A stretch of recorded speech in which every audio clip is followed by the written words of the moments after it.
مني مش راح مني ومش فاهمني. الكلام ده مش بكيفي غصب عني انا ظروفي عالمرار ما بقتش قادر اسمي ايه ما بقتش فاكر. واما مال الحمل مني امل مني ما شالش عني واللي قلت عليه يا اخويا انت ببالغ الحظ والله العيل بيتولد بفضل امه وانت سقف حياة النبي احمد شيبة. احلى ليله يا صدام. الكلام ده مش بكيفي غصب عني انا الظروف عالمرار ما بقتش ما بقتش فاكر. واما مال الحمل مني امل مني ما شالش عني واللي قلت عليه يا اخويا قال لي باصله اوام يا اخويا واللي كنت بحبه خالص قلبه ما فيهوش ود خالص. شفت والله العظيم انت نجم 100%.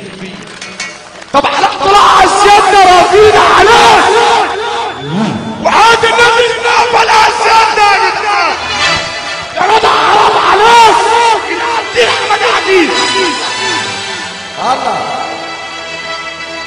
اللي به اللهم صل حرام عليكم يا جماعة حرام عليكم اللي مني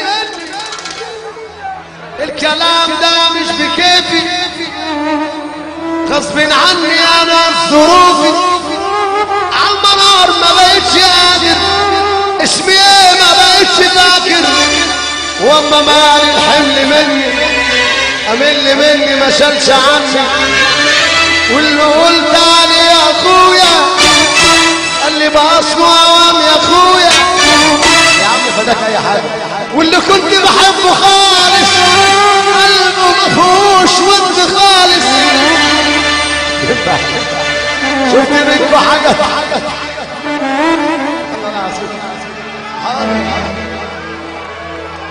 اللهم صل على النبي. بصراحه يعني انا هريح اسبوع. لا حبيبي قلبي احنا وقفنا عندنا وقفنا فين؟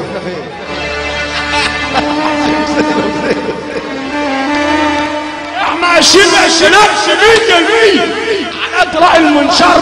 اسال احمد حجاج ما بيقطعش على اغنيتك والمكنه ما بتمشيش الا على صوتك يا اخي.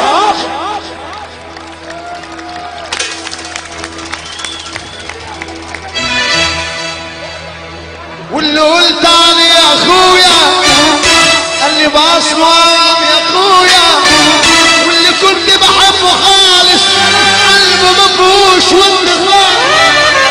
شفت منكم حاجه تحيه عيب عليك انا مش صغير اللي مني بيقل مني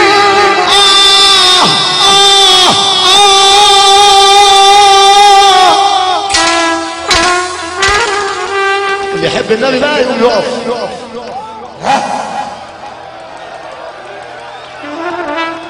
ومع بعضينا بقى مع الاغنيه اللي مني زعلني ومش فاهمني عايزين ايه يا ناس مع اني انا احب اللي مني واموت في اللي مني بس مش رحمني ومش فاهمني يا ريت تفهموني